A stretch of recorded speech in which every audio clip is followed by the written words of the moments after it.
everyone. Good evening. Good evening. This is Sister Audrey coming back once again with another dynamic show for you.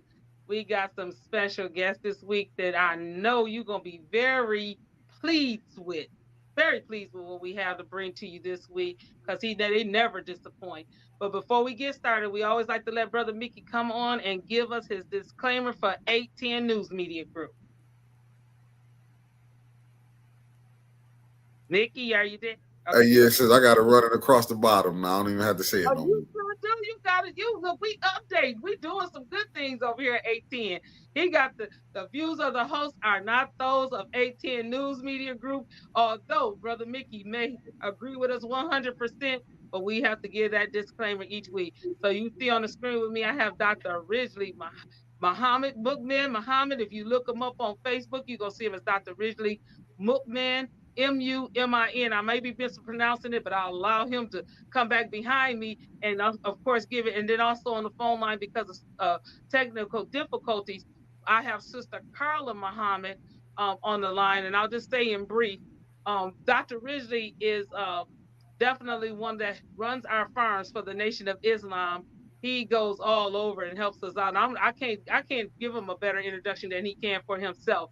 But he is over the Ministry of Agriculture, of course, for the Nation of Islam, and we know that farming is the engine of any nation. And then I have Sister Carla on the line, who is the local representative for Flint, Michigan, for the Ministry of Agriculture, and she worked directly with Dr. Ridgley. If you've seen the flyers that's going up, the flyers that's up, it has him and his beautiful wife, Sister Ann, on there. I couldn't give him the kudos without giving Sister Ann because she helped run that farm too. So I'm gonna be quiet. I'm gonna mute my phone, allow Dr. Ridgley to give a proper introduction of himself, and then talk. Look at me shaking his head. That's his humility. He's very humble. And let him tell you a little bit about the farm, and then I'll intercede in and ask some questions as we go along. But Dr. Ridgley, I'm going to allow you to go ahead and give us the flow. Yes, sir.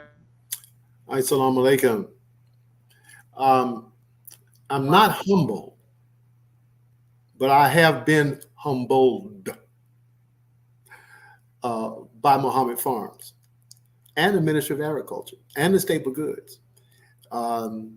You don't really find out who you are until you try to do something against the enemy. This is why the ministries that Minister Farrakhan announced in 2005 are so important for us to implement, because you don't find out who you got around you until you actually try to do some work. Now, as long as you ain't trying to do no work that's against the enemy, everybody can be copacetic and cheer each other on and rah rah shish boom ba. But when you actually get into the thick of the battle against the enemy, you find out who are the people around you and who you are.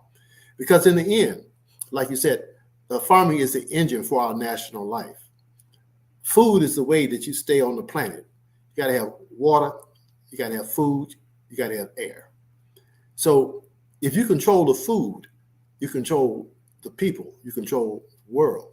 So we as Black people invented agriculture. That is, agri meaning land, and culture means to cultivate. We invented it. We don't really know when we started it. It's been, forever. And now the enemy is finally figured out that the only way you're going to get rid of the Black man and the Black woman, you're going to have to destroy their food supply. This is what they did to the Native Americans. They show you these movies with these Smith and Wesson. They didn't get rid of the Native Americans through gunfire. They did some shooting. They did two things. They poisoned their water, and they killed the buffalo. They killed their major food supply. They poisoned their wells, and then they herded them up and put them on desolate land. And now they're dying out. When we came up out of slavery in 1865, they threw us out into the bushes. They threw us into the wilderness, and we were not supposed to survive. They had predicted that we would die in 2 generations if they did not give us health care, did not give us food, clothing, shelter, never gave us 40 acres and a mule. As a matter of fact, when they kicked us off the plantation and ran us into the woods, we were not supposed to come back to town. Okay? Not supposed to come back to town. But instead, dying, some of us died, but we got to act together. So by 1910, 45 years out of slavery, we had bought 16 million acres of land. Bought. Not given to us. Bought. And we were developing Wakanda in the woods. That movie Wakanda is a bit fat lie, but it is the truth if you look at what we did in the southeastern United States, in those 8 states, in Texas, and Arkansas, and down in Louisiana, Mississippi, Alabama, Georgia, South Carolina, North Carolina. We were building stuff in the woods. And when they found out about it after the 1900 and the 1910 census, then they kicked the KKK up again and they burned us out and ran us up north. Now, I'm going to give you some more information about that. But tomorrow, today, because we're recording for the 21st. The 21st is the beginning of the ordering process for the staple goods program, staple goods number 25. And you go to noimoa.org, noimoa.org, and you can find out who your coordinator is. If you're there in Flint, you know it's Sister Carla, but if you're across the country in over 80 cities, you go on the website, you look at the coordinators nearest to you, and then you order through that. And we have an online ordering process. So we talk about the problem and we talk about the enemy, but in the Ministry of Agriculture, we'll try to do something about that.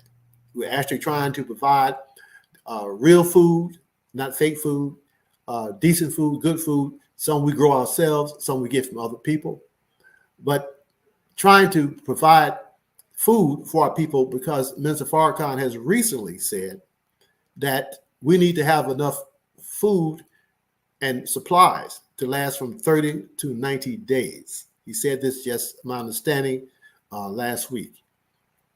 Because this situation that's going on between Israel and Hamas and Iran could turn into something ugly. Plus, it doesn't seem that the United States wants to have an election in 2024. Okay, so it's going to get very dangerous. A lot of false flag operations. But let me get into the presentation. And anytime that you all have a question, please ask the question. So if you got any questions now of what I said, you can ask it now, or I can go further. Go ahead. Yes, I just want to ask, because you said staple goods number 25. So we know that there was 24 other staple goods that came about before that. What year did we start the staple goods? In 2011. In 2011. I remember. Yep. I was living in Cincinnati, and I was down there with Sister Beverly at the time when it first came through and we first started doing it. So yeah, I'm very much aware. I just couldn't remember exactly what year it was. 2011.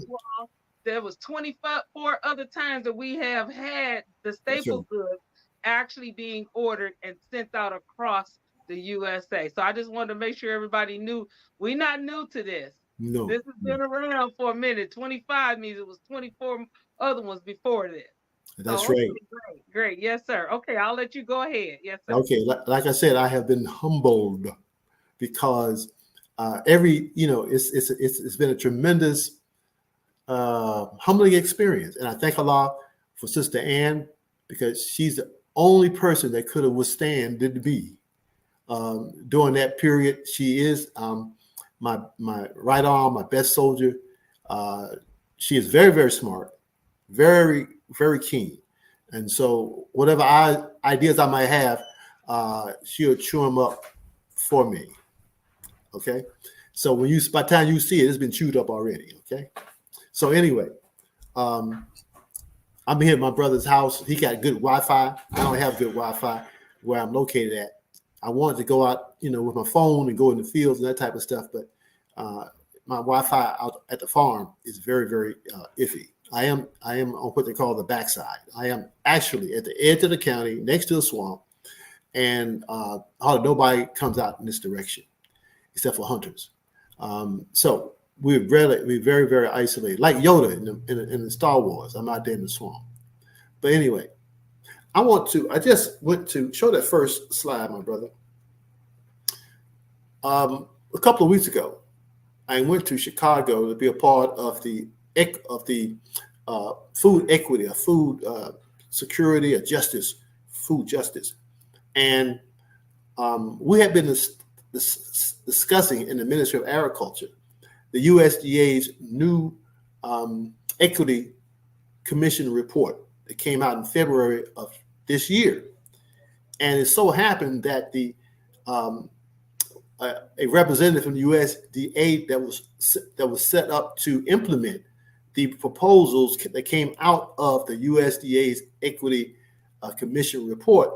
He gave a presentation at this event that I was at, and they had a question and answer period.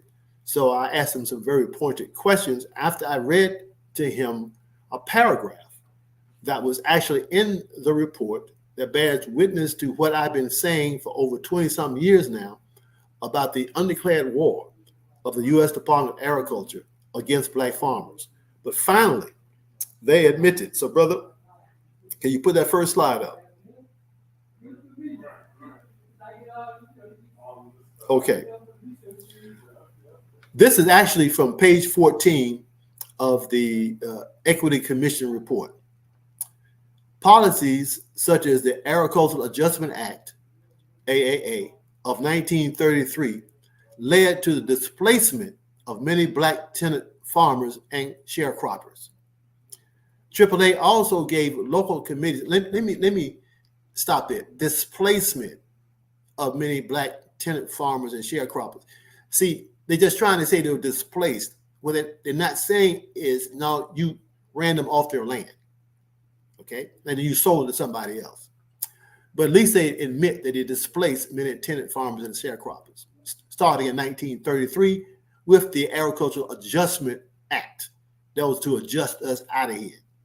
AAA also gave local committees, also known as county committees, the power to implement policies. And these local committees, by and large, were composed of white farmers who had little to no interest in supporting Black farmers. Now, let's break that down, what I just said. Now, these county committees, power to implement policies, and those local committees by and large. Now, what that means is this. Your tax money, the USDA has the largest budget outside of the military. Your tax money was sent down to each county in America. And in each county, they allowed big white farmers to control that money as to who it went to and who it did not go to. So they use your tax money to deprive Black farmers of programs that they gave to white farmers, which led to the white farmers being able to buy the Black farmers out. And I'll explain to you how that happened later on, the scientific method they use to destroy the Black farming agricultural industry. Okay?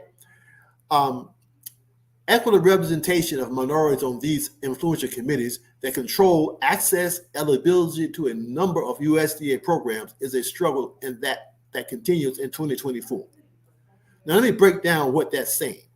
Number one, control access and eligibility to a number of USDA programs. That means they control who were eligible, who got access to your tax money. And it said the struggle continues in 2024 because they had not changed the system since 1933. 1 second, please. Could y'all hold it down? Thank you. In 1933, they set up this system, all right? And it's still in place in 2024. In other words, they're still giving money to big white farmers and not to Black farmers.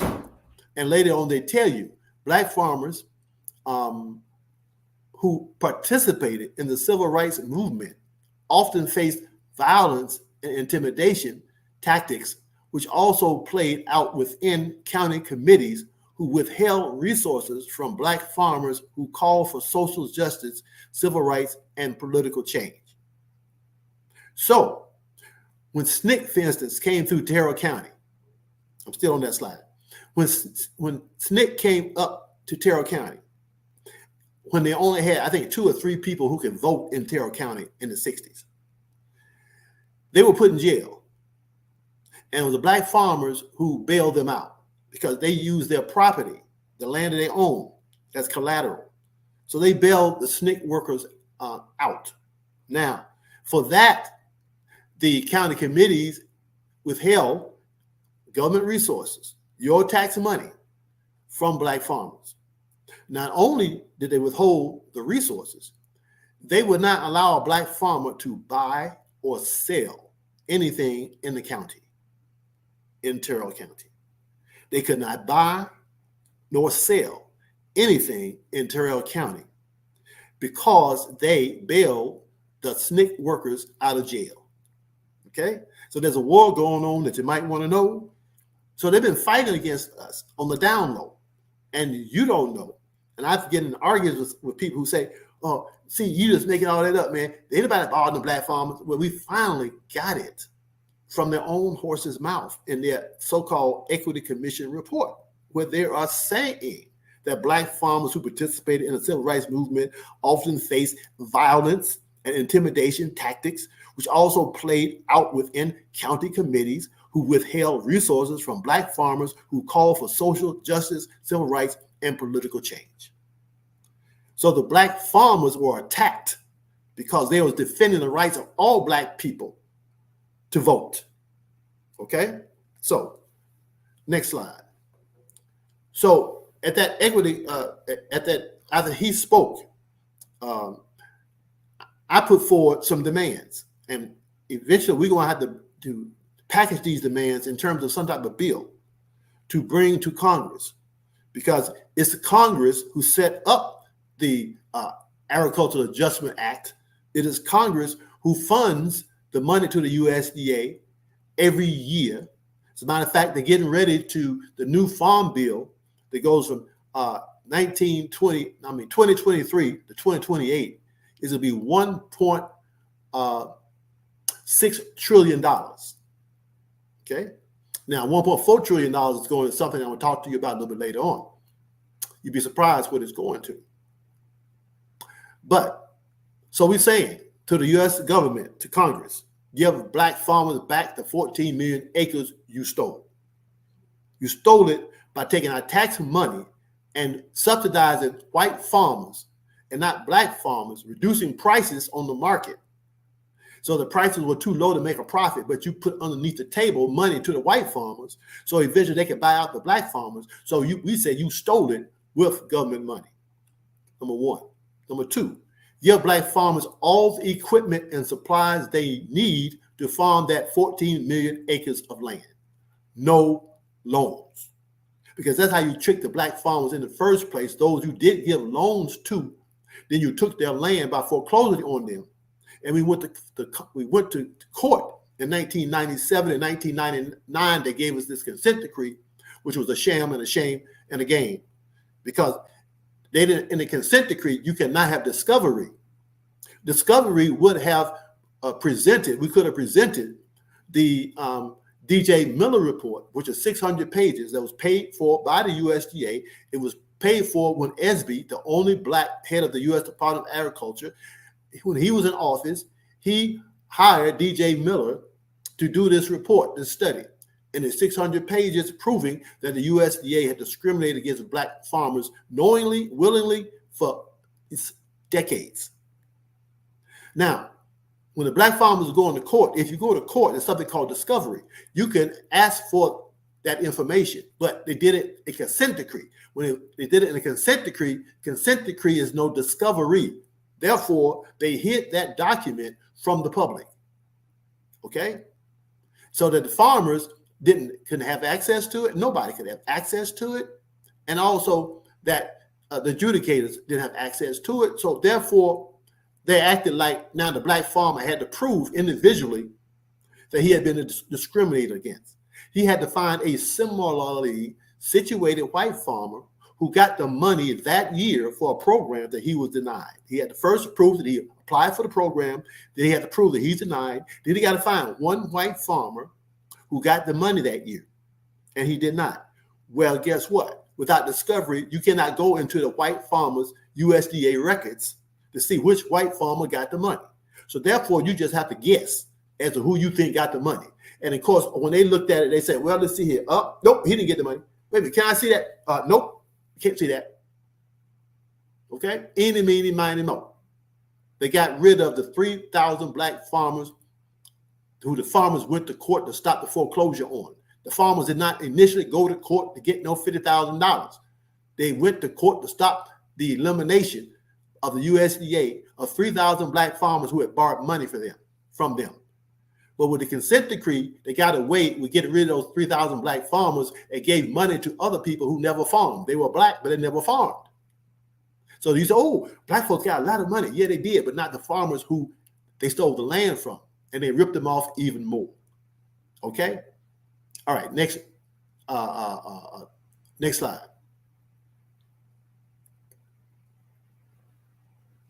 While we getting him to put that slide up, Dr. Ridgley, myself, and I got Sister Carla on the phone, and we're listening. That's what you're saying is relating so to some of the issues that we're going on here in Flint right now as we're speaking.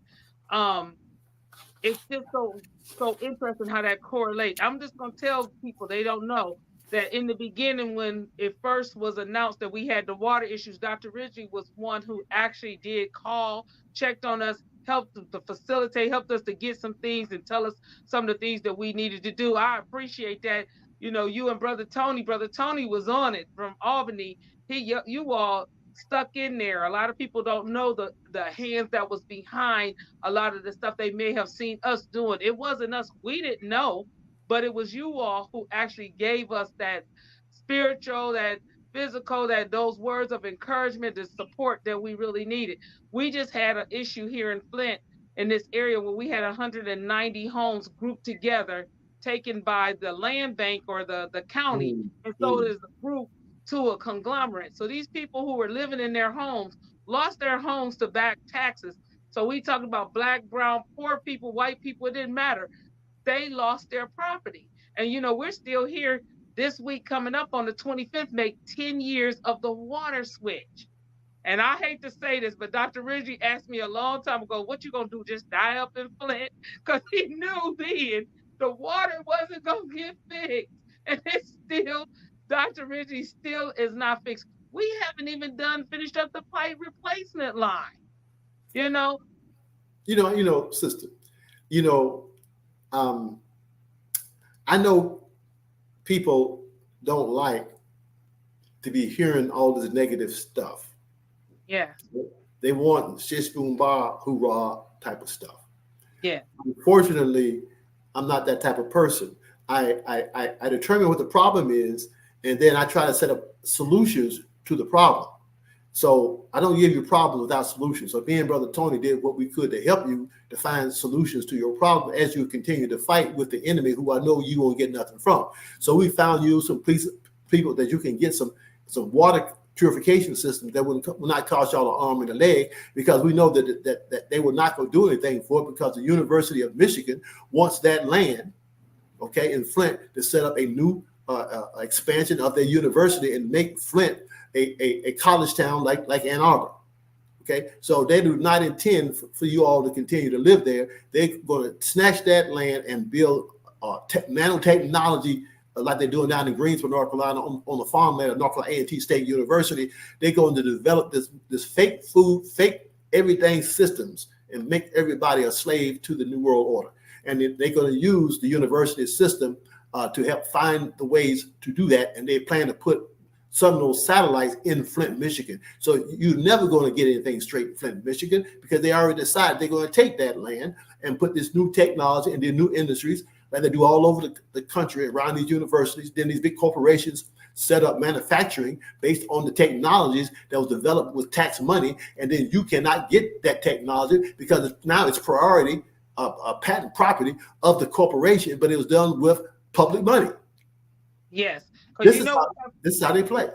Right. You know, we have Kettering University here also, which is one of the big schools that was the General Motors Institute. That's what it was called originally. Mm, Produced some of the best engineers in the country out of mm. there, some of the science and technology things. And there is some stuff that Kettering has also set up around here, but they're working in conjunction with the U of M and all of that stuff. So I wholeheartedly agree. I'm Yeah. glad that you were saying all of that because maybe somebody will listen to someone else saying it because we've been saying it. We got to do for ourselves. We know this. We know this is what we got to do. And I thank you so much for bringing that out and saying that. So I'm going to let you go Okay. ahead and continue. Yes, sir. Okay.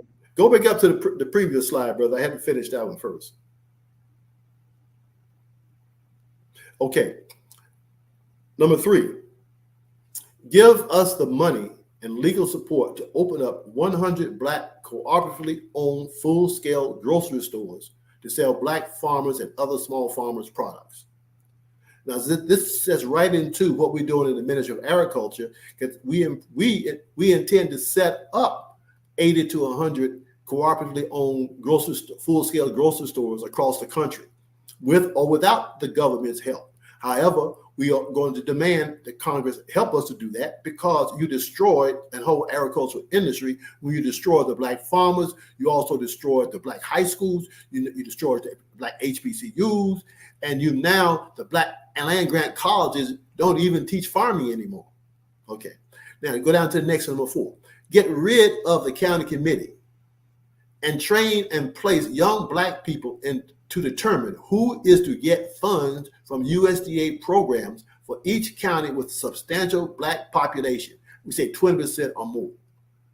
Then he said, wait a minute, you gonna put some young Black people over the money from the U.S. Department of Agriculture to go to the whole county just because they got 20% Black? Yes. Well, why don't you do committee and we guarantee you that if it's 20% Black, then you can have 20% on the committee. 20% is not 51%. Okay?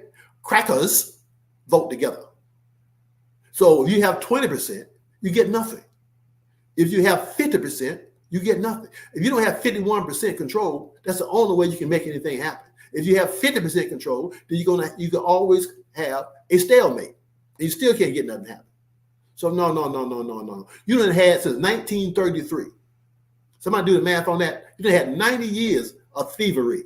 90 years where there's not been one Black person on the committee that could vote.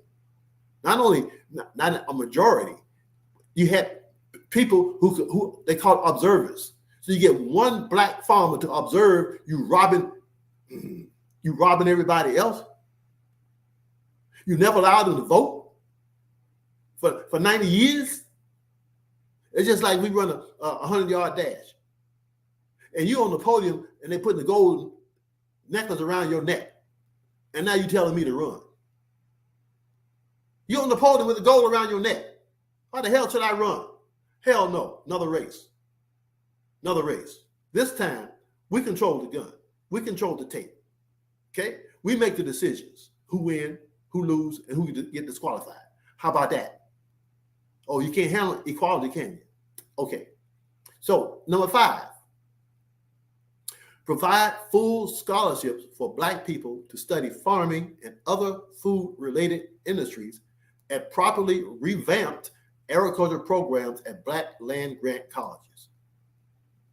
Now, number 1, you got to revamp the programs that you destroyed at those colleges, and then we want full scholarship for our people to go and study farming and other agriculture-related programs, food programs, industry, to set up whole industries again. Now, next slide. I don't bring this in a vacuum. Number 1, we are actually going to work to do it ourselves. But now let me show you how they got rid of Black farmers and how they got rid of the whole generation, future Black farmers. This is called the Committee for Economic Development Adaptive Approach, 1962. Net migration out of agriculture has been going on for 40 years and at a rapid rate. The movement of people from agriculture has not been fast enough. The adaptive approach recommended that 1, vocational agriculture courses in rural areas be scrapped. This is 1962.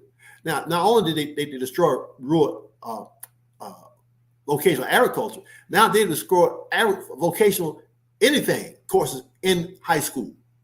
Okay, no plumbing, no typing, no cooking, no sewing, no nothing. They used to have all of that, but they got rid of agriculture first. Number two, here's the most wicked thing that's been done on planet Earth. It works in Gaza. Slow down so you can hear what I say. Farm children be given college scholarships to study anything but agriculture. Let me read that again. Farm children be given college scholarships to study anything but agriculture. Are you kidding me? So you're going to take my child and get them full scholarship as long as they don't study agriculture, which means that they'll never come back? That's wicked. That's what you did. That's why we're saying now we want the government money to revamp those agricultural programs and to give full scholarships to our people to go to those schools to learn agriculture and other food industry related technologies.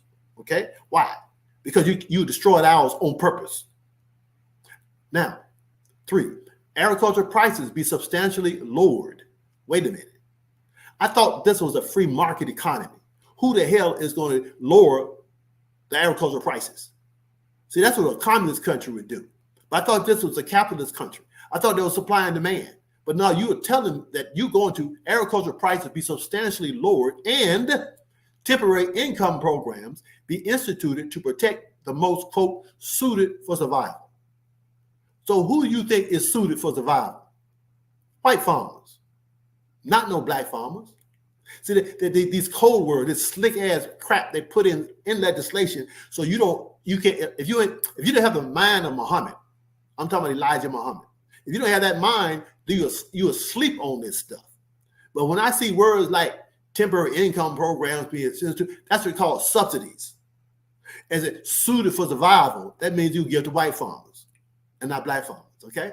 But you don't say nothing in there about black folk in it. See, he said resources, rural scrap, vocational agriculture, farm children, all farm children, agriculture prices, but so it don't say nothing about race in there, but you know who was targeting. Okay, this is how they play. We caught them at it. Now we want to be everything you destroyed. We want replaced.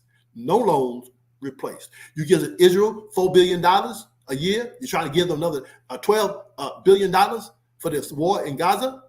Oh, you got all that money? You didn't give the black farmers the $4 billion that you promised them. It'll be debt relief. When Biden ran for office, he said, you vote for me, I'm going to get you debt relief. We ain't got that $4 billion yet in debt relief. But yet you give $4 billion every year to Israel and even more. You talking about giving and you can't do nothing for us? Go. 2. No, I can't see it. Okay, next line.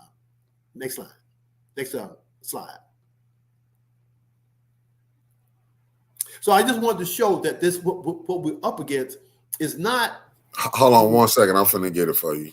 Okay, this is not happenstance. This is program. They get these committees developed, like they had the equity committee. They set up these committees to do research, and then they develop laws based on the recommendations they get from these committees.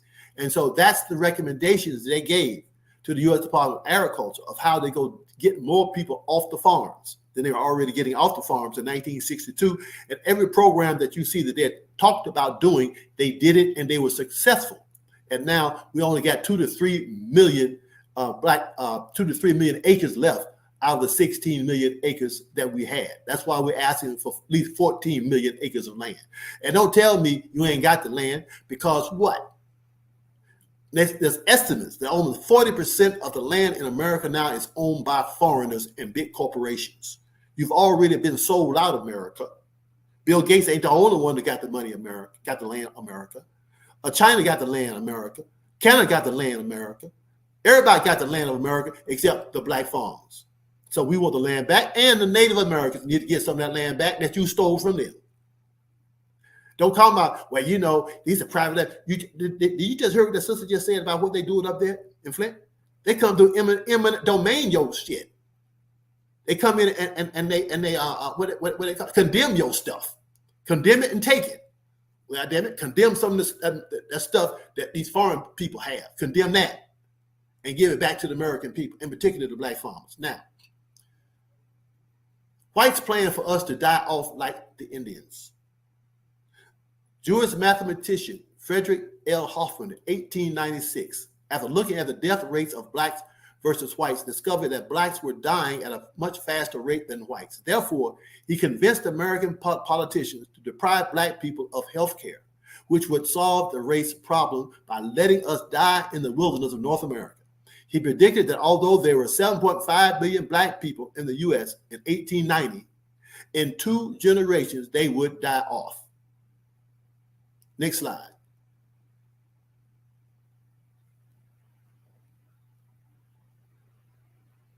However, we don't die. We what? Everybody know that line. Multiply. Multiply.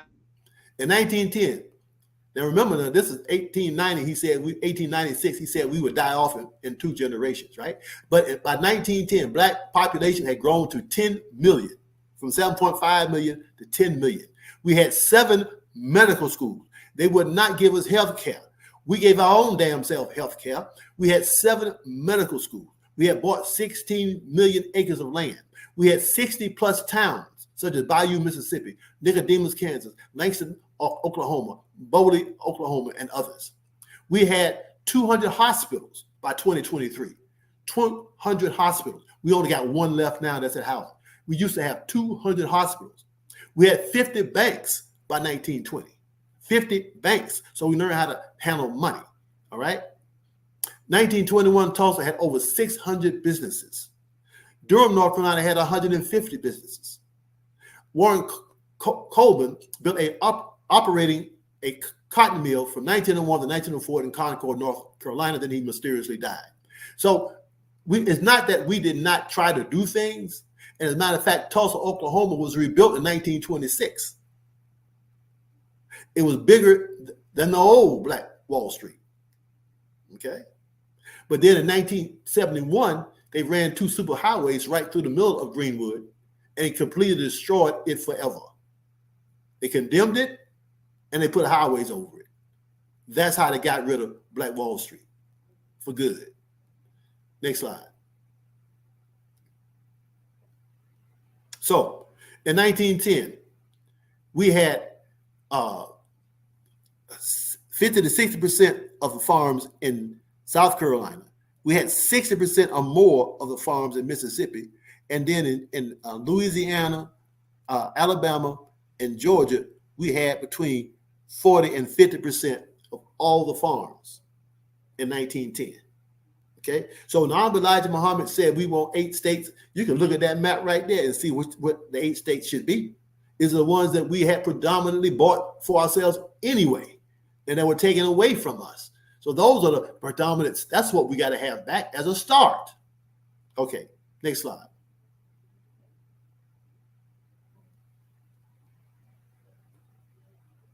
So the KKK was reborn in 1915. Remember, 1910s, when they saw that we had all that land, they established again the KKK based on that movie, Birth of a Nation. That was the beginning of the new KKK, and they ran through the black communities all over the country. And answer me this question. I knew why they put hoods over the KKK members riding on the horses, but why did they put hoods? Why did they put a sheet over the horse? You think that sheet will stop a bullet? So what are they doing? They're hiding the identity of the horse.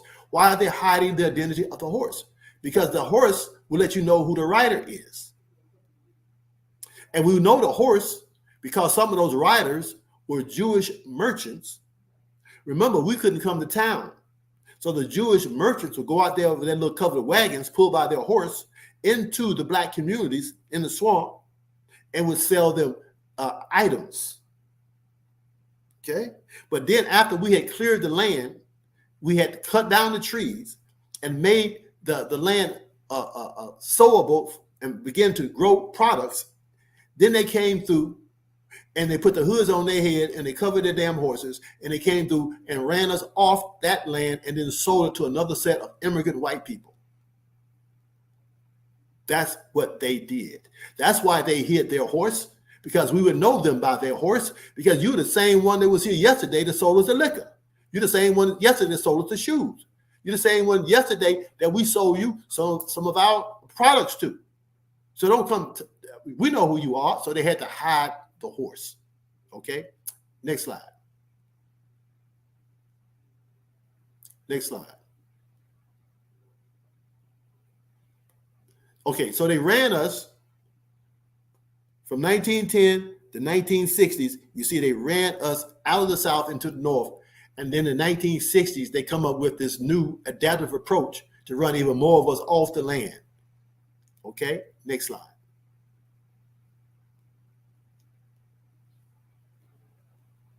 Now, if you look on the right, you see something saying $117,000, Glenn Beck, the Chicago Tribune. From 1995 to 2012, 17 years, Muhammad Farms got from the U.S. Department of Agriculture $117,000 in 17 years. That's $8,000 a year for a 1,600 acre farm. That ain't no money. As a matter of fact, we're 146th on the list of recipients in Terrell County alone in that same time period. In that same time period, 100 white farmers got $500,000. Nobody said nothing about them. 100 white farmers got $500,000 each. 50 white farmers got $1 million each. One white farmer had 2 farms and got a total of $6.5 million. We got $117,000, and Glenn Beck and the Chicago Tribune put it on blast around the world that Farrakhan was ripping the government off. So Mr. Farrakhan told us, don't deal with the USDA no more. Matter of fact, give him back $41,000 of that money. So I can't get USDA money. I can't get USDA programs. I can't get them to put up 90% on a fence that we want to put up some sheep. We want to put a fence, but we can't get 90% subsidy because we can't deal with the government, because every time we deal with the government, they put on blast that Mr. Farrakhan is ripping off the government. But you can look and see who's ripping off the government. Just in this one county alone, 50 white farmers got $100,000. 100 white farmers got $500,000. 50 white farmers got $1 million. And the man who's the head of the county commissioners for 25 years, Wilbur Gamble, he got $6.5 million. You ain't talking about that? Huh. So, said, Brother Ridgley, you too mean. You too militant. You cuss too much. Yeah. I'm in a war. I don't know what you in. Next slide. So, look, Mom, no hands. Oh, this is the future of agriculture. On the left over there, you see how they do it in Cuba. That's why Cubans are free. Okay? When Russia failed, the Cubans, they couldn't get oil no more. They couldn't get equipment fixed no more. America has kept them in this blockade forever. So they went back to the hole to fight the weeds, and they went back to cows to pull the plows. Not cows. What do they call them? Water buffalo to pull the plows. Well, guess what they have for you, America? Satellites and computers, AI. They're going to run these big farms with AI. And guess who's training the AI, the artificial intelligence? Artificial intelligence don't get its intelligence from no goddamn where. They get its intelligence from somebody who programmed it. And guess who's programming the new farm managers and the new tractor drivers? Is the farmers who got the equipment, that they put sensors on the equipment to study everything that's done with that equipment on every inch of your land and record it. And so when they sell the land and they sell them the equipment, they're going to sell them the computer program that they can run your farm from a cave. By 2030, John Deere has said they will not make another tractor that a human can drive. It's all going to be run by satellites from computers. That you are training, Mr. White Farmer, you are training your replacement because they're recording everything you do on every inch of your land. They're looking at the soil texture, the temperature, how deep the seed is being planted. They go plant it for you. They go spray it for you. Then they go harvest it for you. And you won't have to do nothing but run it from your computer. But then when they get rid of you, they're going to sell it to Bill Gates and the rest of them, and they're going to run that from a cave. Okay? Next slide.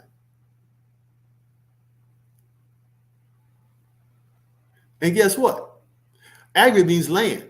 Aeroponics and hydroponics produce without land, which is soil, and sunlight. Therefore, no vitamins. The Honorable Elijah Muhammad has taught us that all vitamins come from the sun. So now they're growing, the cave people are bringing the world into their artificial cave where they have complete control. They pump artificial fertilizers, NP and K, and micronutrients to the roots. The USDA allows the products to be labeled organic. But when a farmer spreads these same fertilizers on his land, he cannot label his product as organic. Okay? And they use LED lighting. That's why they stack them above one another, because there's no sunlight. They don't use sunlight. They use LED lighting, which has no vitamins. So you're getting food that has no vitamins. That means you're going to have vitamin deficiency, that you're going to have to go back to the drugstore and buy your vitamins because you're not going to be able to get it through the food. And they already got this in the system. Is you buying it now. It is certified organic. Next slide.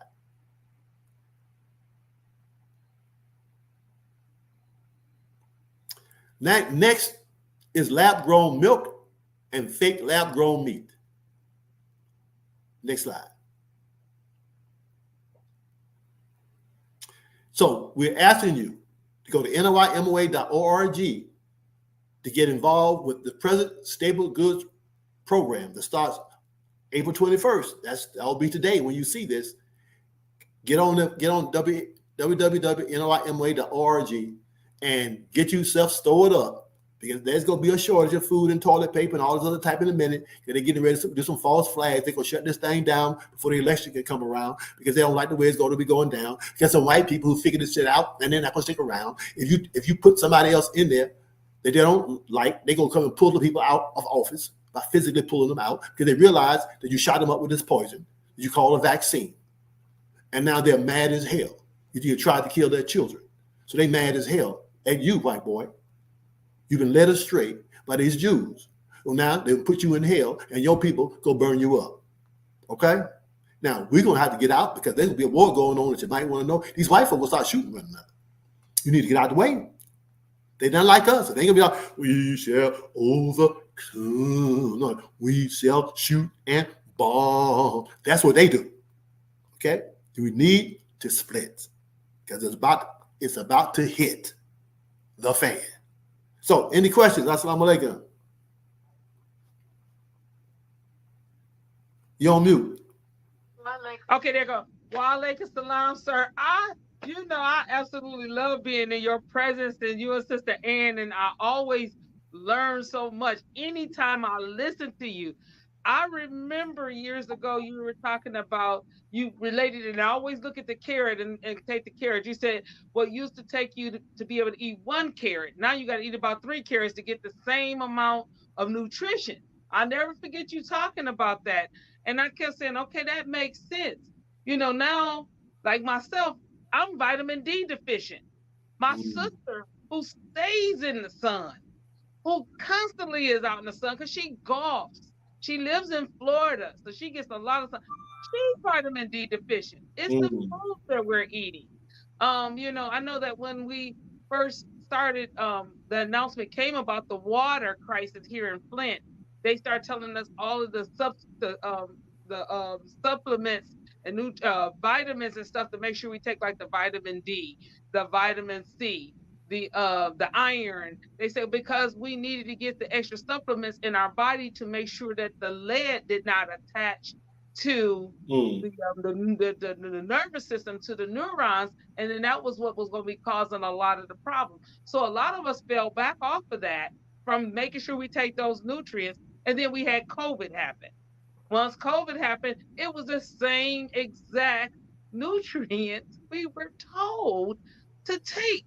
So it's so core, So I'm saying this is something we need to be doing ongoing, making sure we're taking the vitamin D, the supplement. But like you say, in our soils, look at what's going on in the soils that we have around us. It's a lot. It's so depleted.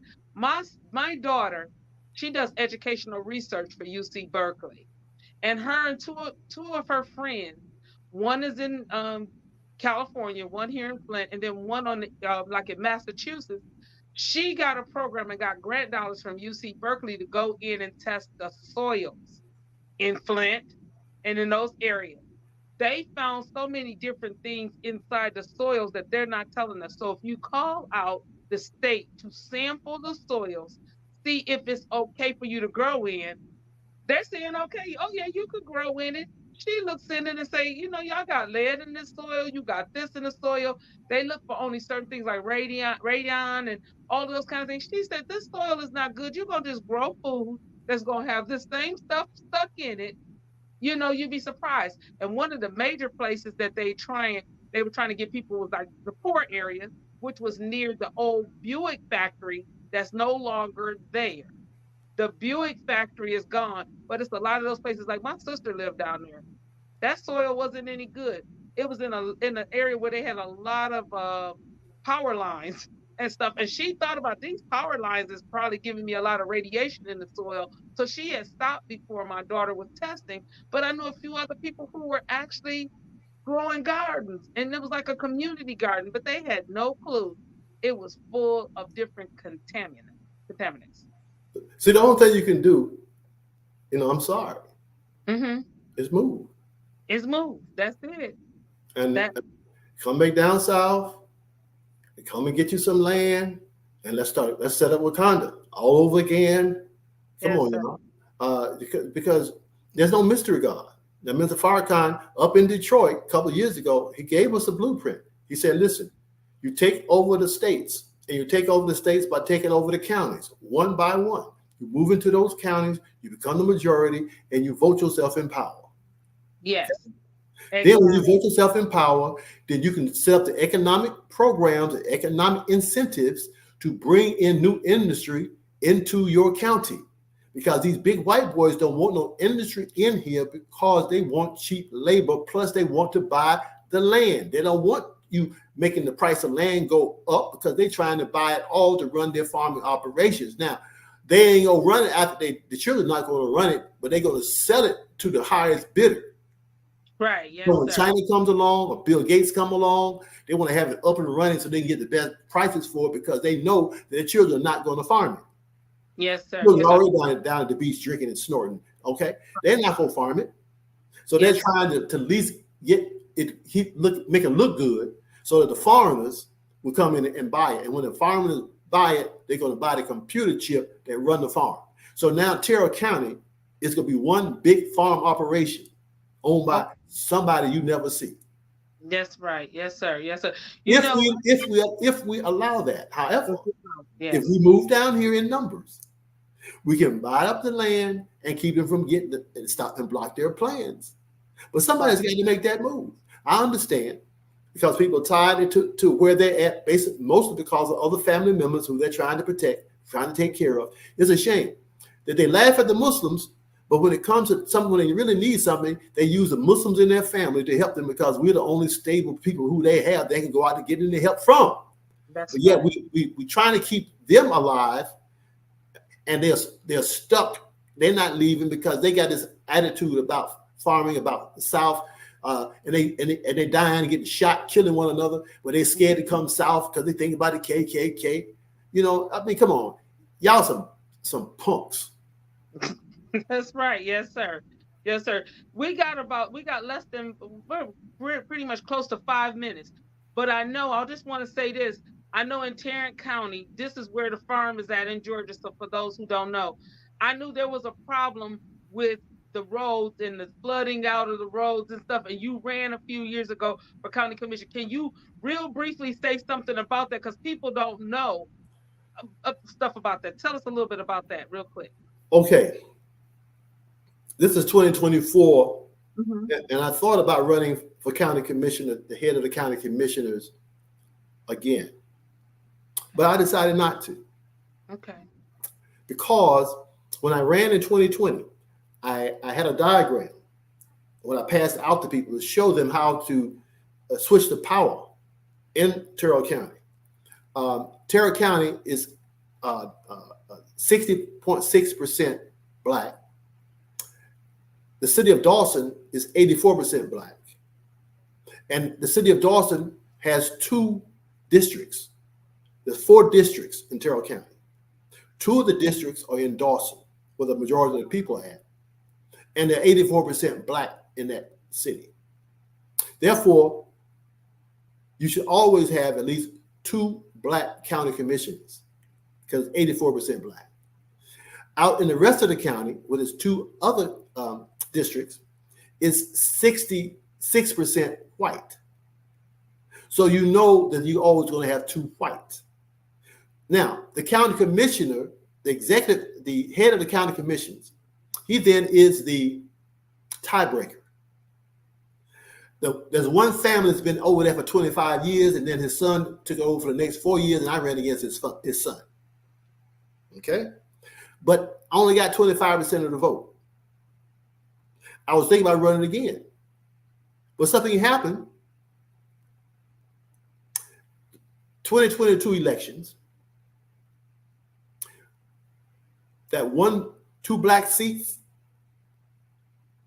there's only 1, because they allow a white boy to run unopposed in an 84% Black district. Nobody ran against the white boy. So they gave that up. So now you got 3 whites and 1 Black. If I become the head of the county commission, I only still have 1 vote. So that'd be 2 Black votes against 3 white votes. And in case you don't know, white folks stick together. So there'll be nothing I can get past. I couldn't stop nothing those 3 white boys wanted to do. I can bring nothing that they would pass. So if I win, I'd be a lame duck and a sitting duck, because now people are going to say, "Oh, nigga, yeah, you talk all that trash. Now you ain't done nothing for us. They paid you off, didn't they? They paid you off, didn't you? Huh? Yeah, you got the money, didn't you? Huh? No, I ain't playing that. Dr. Ridgley ain't no fool. He may be crazy as hell, but he ain't no fool. Okay, I ain't playing that game. So the math, they ain't there no more. I tried to show them how to do it. They didn't want to do it. Now I know they didn't want to do it, because they even gave up the possibility of anybody breaking the tie. They leave it to the crackers. Oh my goodness. Yes, sir. Dr. Ridgley, we have really enjoyed you. I know we winded down to like a little more than a minute left. Only thing I'm gonna say is we got to do a part 2 with you at some point in time. We get Sister Carla figured out so she could come on here, but she's on my phone listening to this. And boy, I tell you, I am definitely full. You have not said anything that I don't agree with. I'm just telling you, I know I do have to make the move. I've been staying there for so long. I own my house out right here. I don't owe anything on it. That makes it even harder, but we do have relatives that are leaving here and stuff. So in closing, I like to always close with inviting our guests in our community out to the local mosque. If you in an area you don't know where your mosque is located, check with us. We can help you find it. We would love for you to come. If you can't do that, tune in at noi.org so that you can hear our broadcast every Sunday. It comes on at 11 o'clock Eastern Standard Time, 10 o'clock Central Standard Time. You can always go back in for a replay. This show, when it shows, you can go back into the archives. You can always look at it and see this. In parting, go to noimoa.org. Place those orders for that staple good project. If you can't, you have problems, contact me through Facebook. Contact Sister Carla Muhammad, Sister Carla with a K. So that way you can find her on there, befriend us. I'm going to be putting stuff on there. We got to get you going. Brother Dr. Ridgley, you got 5 seconds to say something and we're out. Assalamu alaikum, family.